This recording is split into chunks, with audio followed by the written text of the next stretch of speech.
Natatawa lang ako dun sa mga nababasa ko, nakikita kong post na pagsasahod daw nila, binibigay agad daw sa kanilang mga asawang babae. Ako, hindi pwede sa akin yung ganun. Hindi na ako katigas dito sa bahay. Hindi ubra sa akin yun na pagsahod ko bibigay ko sa kanya. Hindi pwede sa akin yung ganun. Sahod ko, sahod.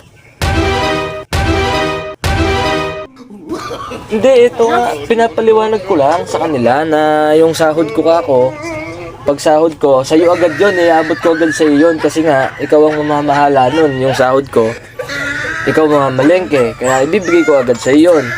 Pinapaliwanag ko lang sa kanila, sa mga nanonood sa atin. Parang iba yung narinig ko. Hindi, pinapaliwanag ko nga lang yan pag sahod, bigay agad sa'yo kasi ikaw ang boss dito.